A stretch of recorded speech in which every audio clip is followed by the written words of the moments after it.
sababa maaliif yeroo marsaa laguu jiraatu nama dhukkuba yookaan immoo dhukkubbiin yeroo marsaa laguu jiraatu maaliifdha san jedhu sanitti himaa na wajjin tura. Akkam jirtu lammiikoo nagaa keessanii an Dr. Salaam Tafariin jedhama. Ogeettii fayyaati odeeffannoo adda addaa fi barumsa adda addaa waa'ee fayyaadhaan wal qabatee dhaga'uu barbaadu taanaan subscribe gochuun maatii ta'uu hin dagatina. Har'a immoo yeroo marsaa laguu jiraatu dhukkubbiin ni jiraata. Dhukkubbiin sun sababa maalii fi isan jedhuun sanitti himaa na waliin tura. Egaa addunyaa kanarratti shamarreen yookaan dubartoonni parsantii 60 ol ta'an dhukkubbii yeroo marsaa laguu wajjin wal qabate ni qabaatu. Yeroo dhukkubbiin kun jiraatu, yeroo dhukkubbiin kun sanitti dhagahamu, qoricha dhukkubbii sanaaf nama gargaaran yookaan akka dhukkubbii sana damdamachuuf nama gargaaran yookaan immoo antipeyin fakkeenyaaf kan akka ibuprofen jedhamu kana fa'aa fudhattanii garuu immoo sochii adda addaarraatii sin dhorkataanaan qoricha kana fudhattanii hojii deemuu sin dhorkataanaan mana barumsaa deemuu fa'aa sin dhorkataanaan egaa kun gonkummaayyuu sirrii miti sababa adda addaaf ta'a. Waa'ee isaa waliin mari'annaa na wajjin tura. Amma immoo sababa maaliif dhukkubbiin kun namatti dhagahama isan jedhu sanitti himaa na dhaggeeffadha. Egaa dhukkubbii kana iddoo lamatti qoonna. Primary dysmenorrhea yookaan isa tokkoffaa, secondary dysmenorrhea yookaan isa lammaffaa jennee iddoo lamatti qoonna. Primary dysmenorrhea yookaan isa tokkoffaa irratti yeroo baay'ee dhukkubbiin kun ni jiraata garuu qaama hormaataa dubartootaa irratti yookaan shamarree tokko irratti rakkinni tokkoyyuu hin jiru. Yoo qaama hormaataa irratti rakkinni hin jiraanne maaliif dhukkubaa jechuu dandeessu? Kunis sababa compoundii prostaglandin jedhamudha. Dhukkubni kun kan namatti dhagahamu. Egaa dhukkubbiin kun kan namatti dhagahamu jalqabu osoo marsaan laguu hin jalqabiin sa'aatii muraasaaf dursee sinitti dhagahamuu danda'a yookaan immoo akkuma marsaan laguu eegaliidhaan sin dhukkubuu danda'a. Dhukkubbiin kun yeroo baay'ee garaa ciniinnaa, dugda dhukkubuufaa, mataa bu'uufaa ta'uu danda'a. Egaa dhukkubbiin kun guyyaa marsaan laguu sin jalqabu guyyaa jalqabaaf baay'ee sin dhukkuba. Guyyaa lammaffaa irratti immoo xiqqoo ishee fooyya'aa deema. Guyyaa sadaffaa irratti immoo dhukkubbiin kun walumaa galatti baduu danda'a yookaan immoo baay'ee salphaa ta'a.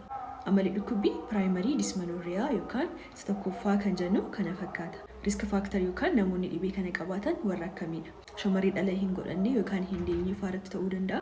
Maatii keessan irra jiraatan fakkeenyaaf harmee yookaan haadhanii dhukkubatan chaansiin ijoollee durbaa itti dhukkubu baay'ee bal'aadha jechuudha. Akkasumas shamarree marsaa laguu dafanii argan kana jechuun umrii 12 osoo hin guutiin dafanii argan fa'aatti waan akka kanaa koomoniidha yookaan baay'eedha.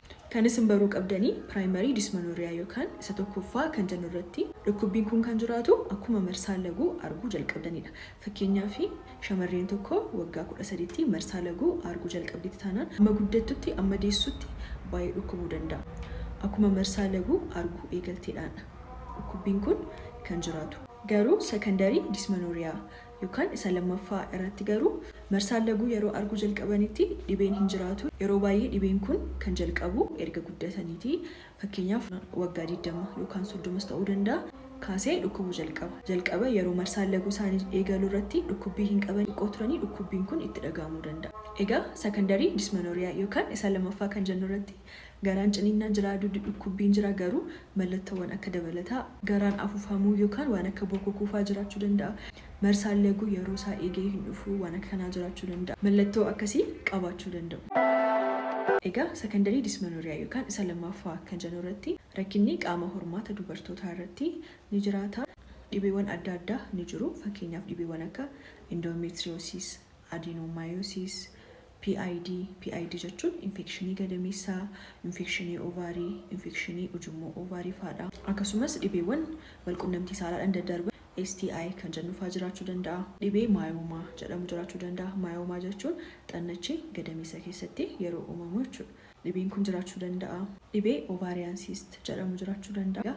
Sababa dhibeewwan kanaan secondary dysmenorrhea yookaan dhukkubbiin yeroo marsaan laguu lammaffaa kan jennu kan jiraatu jechuudha. Egaa amala dhukkubbii kana yeroo baay'ee torbee tokko yookaan torbee lamaffaa dursee osoo laguun hin dhufin dhukkubuu jalqaba. Achi booda immoo erga laguun badeetii immoo itti fufees dhukkubuu danda'a. Amma immoo yaaliin isaa maali? Furmaanni isaa maali? Isan jedhuun sanitti himaa na waliin tura. Egaa yeroo dhukkubbiin kun sanitti dhagahamu akka antipeenii yookaan immoo qoricha dhibee sana damdamachuuf sin gargaaru osoo fudhattanii gaariidha. Fakkeenyaaf qoricha akka ibuprofen, Advil jedhaman osoo fudhattanii egaa yeroo qoricha kana fudhattanii akkuma laguun keessan dhufeen yookaan immoo sa'aatii xiqqoo dursitanii osoo marsaan laguun hin dhufin osoo fudhattanii gaariidha.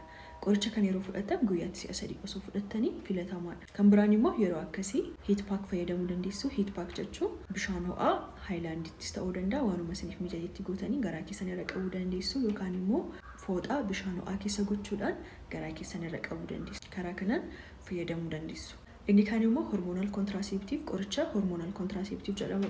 Kunis ni gargaara. Garuu secondary dysmenorrhea yookaan isa lammaffaa irratti sababa dhibee adda addaadhaan dhufa waan ta'eef dhukkubni kun dhibeen sun yaalamuu qaba jechuudha. Kanaaf secondary dysmenorrhea yookaan dhukkubbii isa lammaffaa irratti gara mana yaalaa deemuudhaan gynecologistii yookaan immoo specialistii gadameessaadhaan osoo ilaalamtaniin sin gorsa. Dhumarratti kanan isin gorsu marsaan laguu keessan baay'eedha taanaan marsaan laguu keessan yeroo isaa eegee hin dhufu taanaan yeroo sin dhukkubu immoo qoricha fudhattanii qoricha dhibee kana damdamachuuf sin gargaaru fudhattanii yookaan antipaayinii fudhattanii ammayyuu dhukkubni kun humna keessan ol ta'eera taanaan osoo hatamtamaan mana yaalaa deemtanii ilaalamtanii sin gorsa. Viidiyoo kanarratti barumsa argattan laayik gochuun dagatiin. Gaaffii qabdu taanaan kooment seekshinii jalatti naa barreessaa wajjin barannaa torbee dhufu ammoo agarrutti nagaatti.